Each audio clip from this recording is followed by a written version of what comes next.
Right now I have with me Marie Bozeman, and she's involved with the Mandela celebration. Now this is the first time that I've heard in this area that there's a Mandela celebration. So we're going to find out from Marie how it got started and what's it all about. So glad to have you here. Thank you for having me on, and I really appreciate it. I have a brother who's a musician. He is from South Africa. Are you from South Africa? And I am from South Africa. Okay. And we do, when he comes to the States, we always do some little show, a little concert. And when Mandela passed away last year, 2013, December 5. Sad, very sad. Yep, almost a year ago now. I started feeling we should celebrate everything we learned from him, especially white people. What would the country be without us learning from him how to be people who can forgive and who know about reconciliation, and he taught us so much. So my brother and I started talking about this, and I started telling other people about this idea that I had to celebrate Mandela, and it blossomed. We were going to do a small show in my house, and the more we talked to people, other artists. Now it's in the GE Theater. Now it's in the GE Theater. Philip Morris generously let us use the space. Many artists and musicians became interested, and everybody is donating generously of their time and talents for the show, and it grew from there.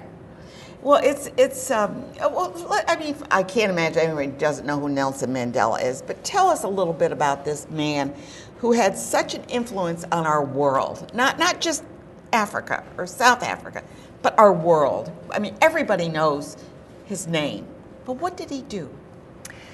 Mandela, as a young man, was an attorney. He worked in Johannesburg in the 60s, 50s, and 60s.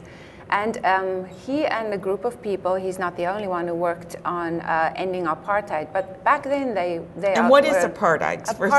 People don't know. Apartheid was the system, governmental system in South Africa that segregated people and was run by white people. So the whites were running the government. They gave a lot of privileges to white people, and the rest of the country that suffered from oppression and many laws that were against you if you were not the color of white. Yeah. So they tried to in many. And what was the population there? I mean, to give a picture of what we're looking at, what would be the percentage of non-white to white? I would say probably 1 white in every 10 people. So 10%. You're saying that 90% are of color, yes, and only 10% are white, and they're running the show. Yes. So he wanted to make a change. He wanted to make a change along with other people in Johannesburg at the time and in the country at the time, with a party called the African National Congress. They formed their own political party and worked to make changes to the government system in South Africa. Through that process... And that was not easy. It was not easy. They were labeled eventually as terrorists because they did resort to violence to make their voices heard after they exhausted all other means of talking. Peaceful methods. Yes. Yeah. And that's how he ended up in jail. He actually handled his own defense in court because he is an attorney. And I didn't realize that. Yes, okay. It's very interesting. There's very interesting material about that available. He ended up in jail, as we know, and he stayed in jail for 27 years. And after that, he came out as a man who had every reason to be angry and unforgiving and not trying to connect people anymore. Yet, that's exactly what he did. Now, was he successful before he was put into prison, or was that he in prison when things changed? And how influential was his wife? Oh, that's many questions all in one, and I'm not a historian, and there's wonderful books that one could read about it. So I run the risk here of making, that the details aren't historically exactly correct. But to answer your question, during the time he was in prison, the system did not change.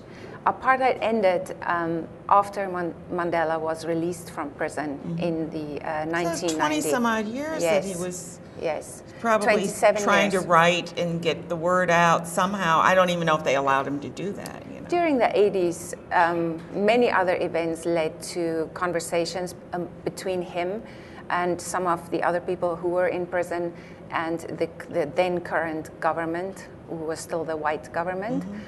There were many conversations that led up to his being released from jail.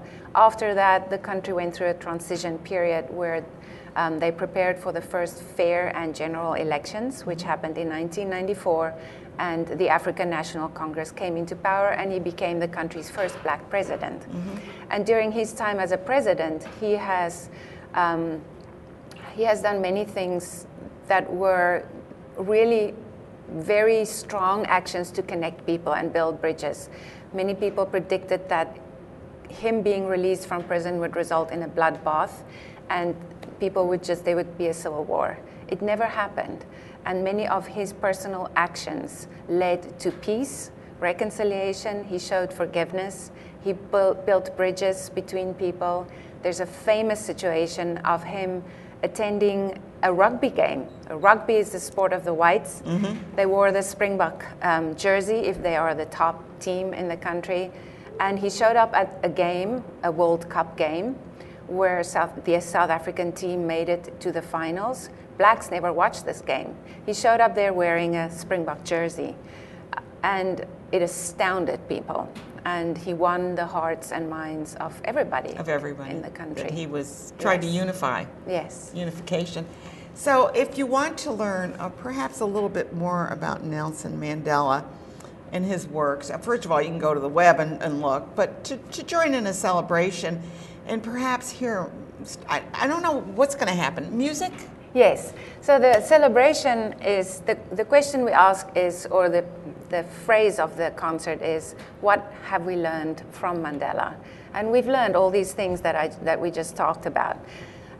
Artists and musicians, they will be visual artists, visual art on display, a live creation of a visual art, a portrait of Mandela. There will be music, very wonderful drummer group, choirs, and also Francois Leroux, who is known as the Ha Man. He has performed in this area before. Yeah, I saw the website. Yes. I went over to there to check it out. Yes, he's the program director. He put together the whole program. He wrote a choir piece that will be sung by the Schenectady High School Choir and, how wonderful. And music students from SUNY Oneonta. They will be here on stage, a choir of about 70 people. Oh my goodness. Singing a Mandela song originally composed for this event. And the song asks the question, what is the magic about this man? Why is he so magical? What is it that the whole world was just captivated by him, and he makes us smile, and he makes us want to do good things? And then the song is trying to answer those questions, that it's a humanity that's in all of us, and that we can overcome these differences and the difficulties in the world with humanity. And we try to do things in a peaceful manner. I mean, look at our world the way it is, and with all the violence going on, you wonder what makes man want to not have peace in the world and have families and kids going to school and a joy in the world. And yet it seems as though there's a malevolent feeling throughout the world at times. And although South Africa didn't really have this malevolence, as I would say it, it was just the apartheid that kept them people separate. It was like for them to feel comfortable, they had to keep things separate. Yeah. But things, when they melded, it was okay. Of course. That was the better situation. Yeah. Yes. Yeah. And who is the president now of? Zuma, Jacob Zuma, is the current president. And is he black?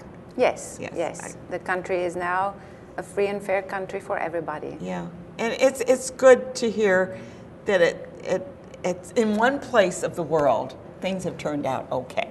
Right. Still a work in progress. But yes, it's always a work in progress. There is a lot and to celebrate. What brought you to the United States?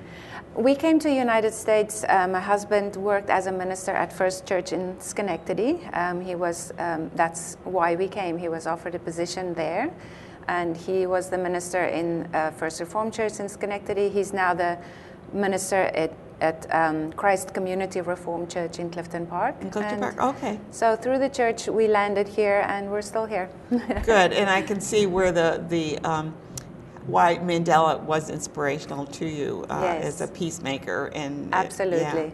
Very wonderful story to hear about this. So if you want to check it out, it's on the 22nd, which is a Saturday, and it will be at Proctor's. And again, we've mentioned this before, that the parade is that same night, so be sure, there's going to be plenty of parking, you just have to find it and find out where it is.